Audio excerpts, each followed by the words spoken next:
రవి రవి ఏంటి బాబు? నువ్వేంటి ఇక్కడ సోఫాలో పడుకున్నావు?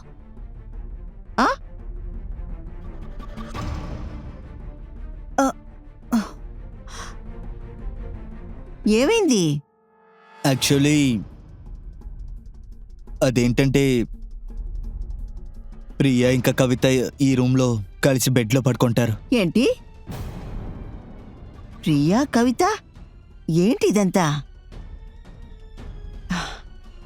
నిధి, నిధి, చెప్పండమ్మా. నేను నీతో ఏం చెప్పాను? ప్రియా నీ రూమ్లో పడుకోవడం లేదా? లేదుమా. నాకెందుకు ఈ విషయం నువ్వు ముందే చెప్పలేదు? నేనేమనుకున్నానంటే ఆ అన్నయ్యకి ఇందులో ఏ సమస్య లేదనుకున్నాను. తనకి ప్రాబ్లం లేదంటున్నావా? తనకి ఇప్పుడే కదా పెళ్ళయింది. వీళ్ళిద్దరికి మధ్య తనకేంటి పని? ఈ పిల్ల కవితకి అస్సలు బుద్ధి లేదు, చాలా మూర్ఖత్వంగా ఉంది. నేను చూస్తాను కవిత ప్రియ ఎలా కలిసి పడుకుంటారో అని. ఇక్కడ జరిగేది ఏదో నాకు మంచిగా అనిపించలేదు. నీ కుటుంబం గురించి ఆలోచించడం మానేసి నీ మొగుణ్ణి శ్రద్ధగా చూసుకో. నాకు తెలుసు ప్రియా నీకు మంచి స్నేహితురాలు అని, కానీ ఇప్పుడు నీకు పెళ్ళైపోయింది కదమ్మా. పెళ్ళయిన తర్వాత జీవితం చాలా వరకు మారిపోతుంది. బంధుత్వంలో మార్పులు వస్తాయి. భార్యాభర్తల బంధుత్వం మాత్రం శాశ్వతం. నువ్వు త్వరలోనే ఈ మార్పును అర్థం చేసుకుంటే నీకు అది చాలా మంచిది. కానీ అమ్మా, ఈ రోజు నుంచి ప్రియా నా గదిలో పడుకోని, నువ్వు రవి గదిలో వెళ్ళి పడుకో. కానీ అమ్మ తను ఇక్కడి నుంచి వెళ్లే వరకు నాతో పడుకుంటుంది. వద్దు, రోజంతా తన నీతో పాటే కదా ఉంది, చాలు. అరే నీకంటూ కొన్ని బాధ్యతలున్నాయి. నీ భర్తను చూసుకో, తన నీక నుంచి నువ్వే చూసుకోవాలి. వెళ్ళు, నువ్వు రూమ్కి వెళ్ళి ప్రియని నా రూమ్కి పంపించు. అలాగే.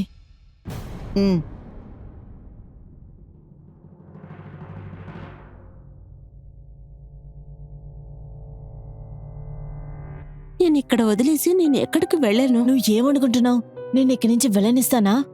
రవి వాళ్ళ అమ్మగారు చాలా మొండిగా ఉన్నారు. ఆంటీ మొండితనం గురించి నాకు తెలుసు. నేను చెప్పాలా నువ్వు రవితో పడుకోమని? బుద్ధి తక్కువగా మాట్లాడకు.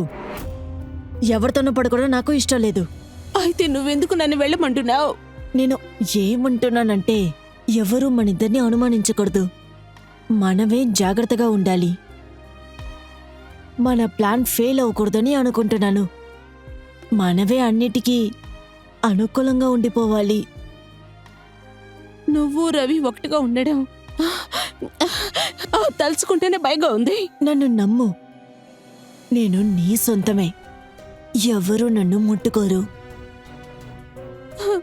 నువ్వు ఇక్కడి నుంచి వెళ్ళిపోతే నేను అసలు ఉండలేనిక్కడ. లేదంటే నేను చచ్చిపోతాను. ప్లీజ్ పూజ, నువ్వు నాకే సొంతం పూజ.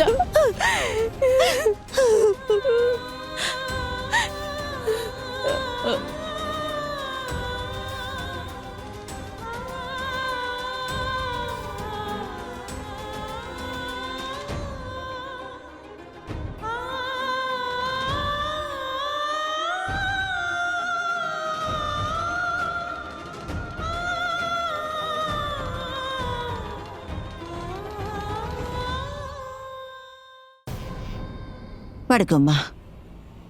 ఆయన దేవుడా,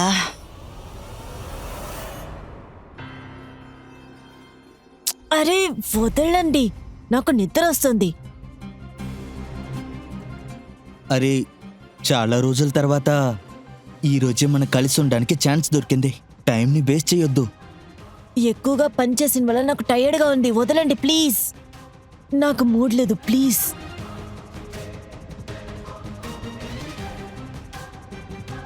సరే పడుకో.